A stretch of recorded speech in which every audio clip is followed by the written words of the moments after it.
What if I told you that every time you decline a DoorDash $2 10-mile order, you're playing a game you don't even know the rules to?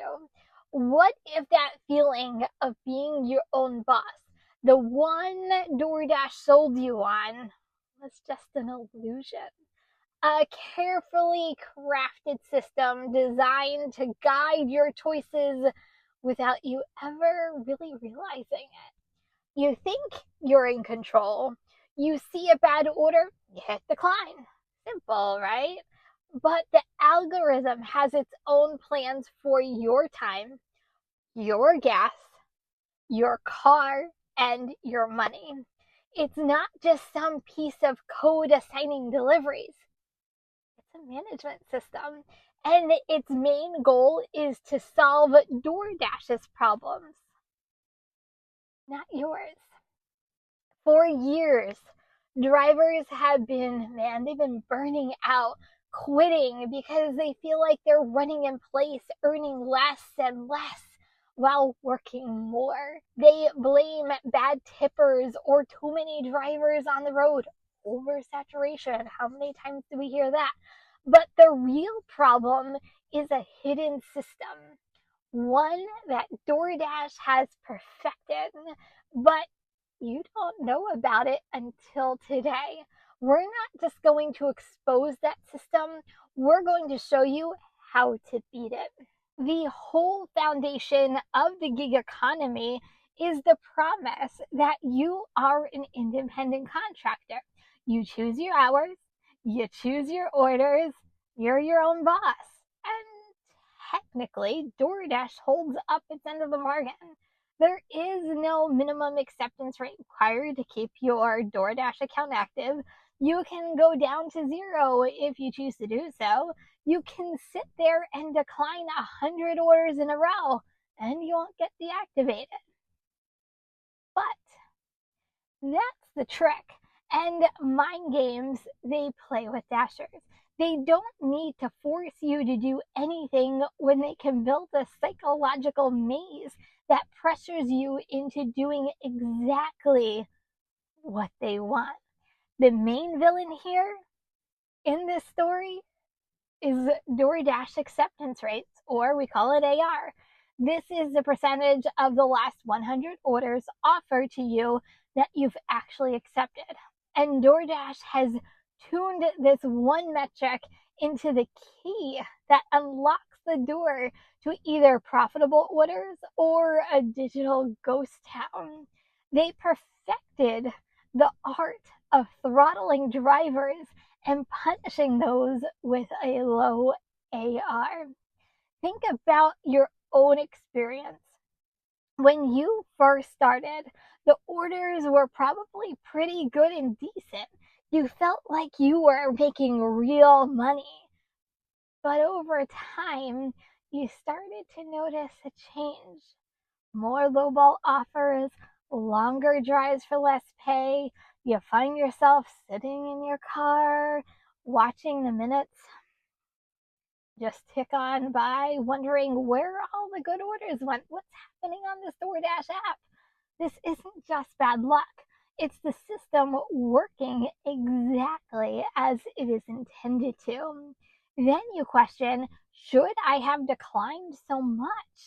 The financial reality for most drivers is a tightrope walk. You might see reports of people earning between $17 to $25 per hour, but that's before the real boss, your expenses, takes its cut. DoorDash doesn't pay for your gas, your oil changes, your tires, brakes, wear and tear, with tips making up a huge chunk of your income. Every no tip order you take isn't just a waste of time.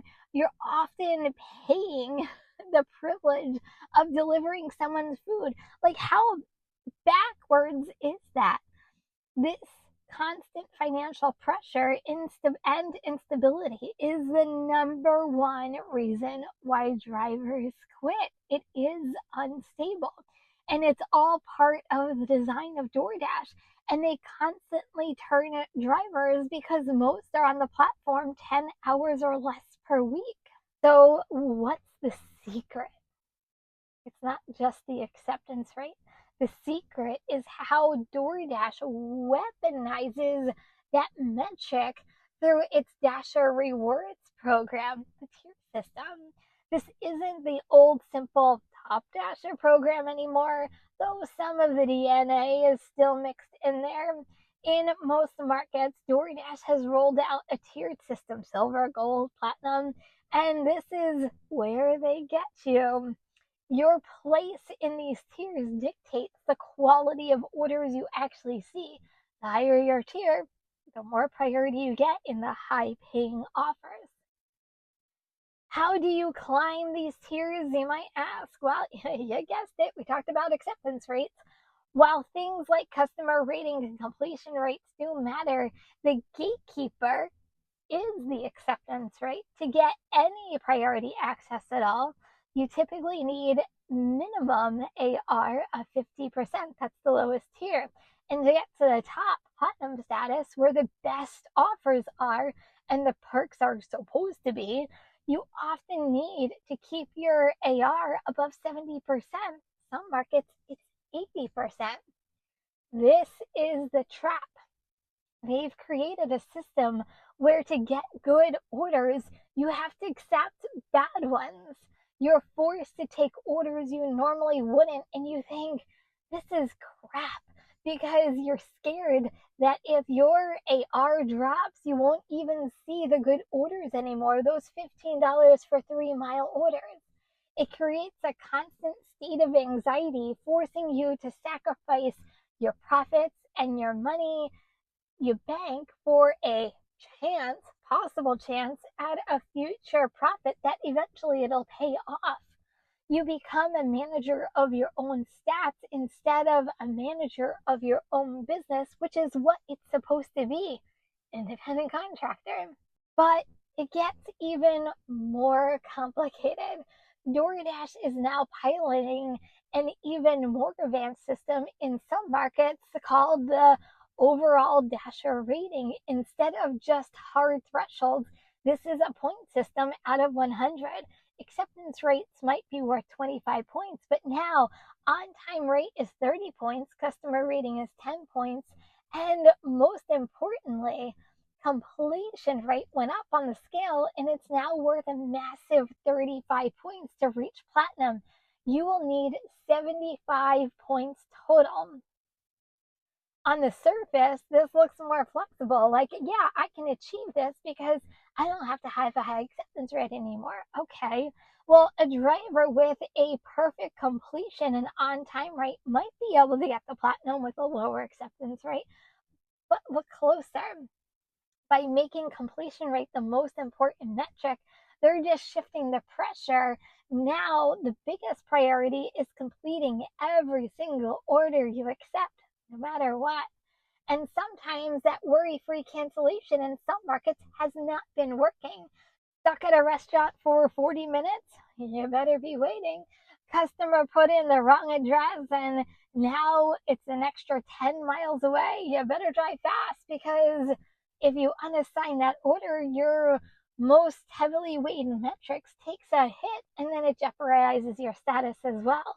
It's just a different flavor of control, but they're still controlling the way that you're taking orders and working the platform. And you have to remember that these programs are not universal. The rules in your market might be completely different from everywhere else, which is why you have to check your Dasher app to see exactly what game you're playing. And even you can be in the same state and have a whole different program going on. So how do you escape this crazy DoorDash maze they have going on? You have to stop playing their games and start playing your own. You have two main paths to choose from, two options, and you have to choose which one is right for you. So here's the first one, strategic cherry picker. This is for the driver who says, I refuse to be manipulated by DoorDash. The cherry pickers pretty much ignore acceptance rate. Who cares? The only metric is profit. And that could be dollars per mile or dollars per hour. It doesn't matter as long as it's a rule that they stick to. This strategy takes a lot of discipline. You will decline a lot of orders. You'll probably have more downtime between good deliveries because DoorDash will slow down the amount of offers you see. You have to know your market like the back of your hand, which restaurants are fast, which ones are slow, which areas are busy, and at what times, so you can also get on the platform. You work the dinner rush, not the dead hours in the mid afternoon.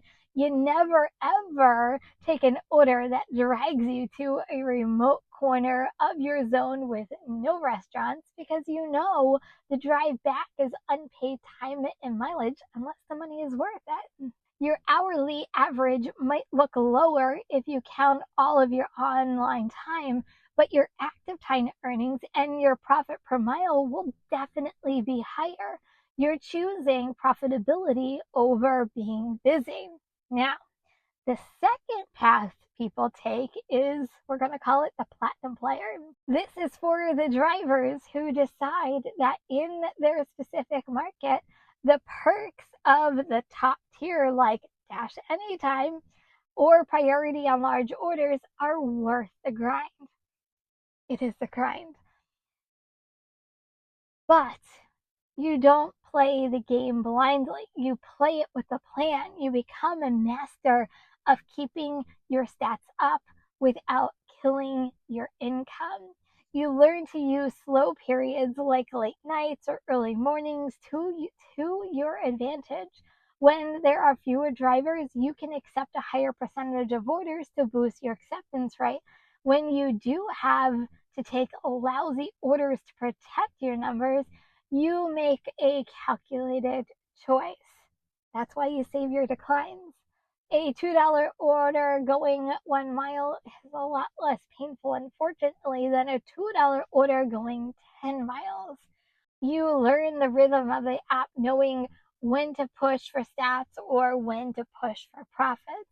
You're playing the DoorDash game, but you're doing it on your own rules and you're using their system towards your advantage. That's the platinum way. But neither of these strategies work without the single most important tool in your arsenal. You have to track everything.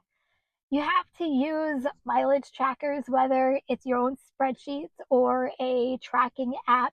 You need to know your true earnings after all your expenses so you know how much you're actually profiting.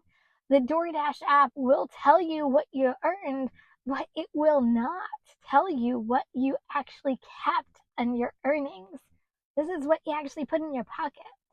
Only by tracking your real world data can you know for sure if being a cherry picker or a platinum player is making you more money. Your feelings can lie to you, but you know what? The numbers don't. The secret DoorDash does not want you to know is that they've stopped treating you like an independent owner and started treating you like a piece in their big logistical puzzle. The Dasher Rewards program, in all of its form, isn't mainly a system for rewarding you, it's a system for managing you. It's built to pressure you into solving their biggest problem: getting all the crappy, unprofitable orders delivered. But now you know. You can see the matrix. By understanding the system, you can take back control. You can make real choices about how you work the DoorDash app. You can be the disciplined cherry picker who values profit above everything else, or the savvy platinum player who works the system from the inside. But you will no longer be driving blind. You'll be making choices that serve your business, not theirs any longer. So, what's your strategy? Are you team high AR or are you team cherry picker? Let me know down in the comments. Every market is different. So, let's share what's actually working out there And if this video helped you see the algorithm for what it really is, go ahead, hit that like and subscribe button because we have a lot more to uncover. We talked a little bit about high paying orders in this video. Well, you're not going to want to take these high paying orders at all. You're going to learn all about them in this video up next, and I'll see you over there.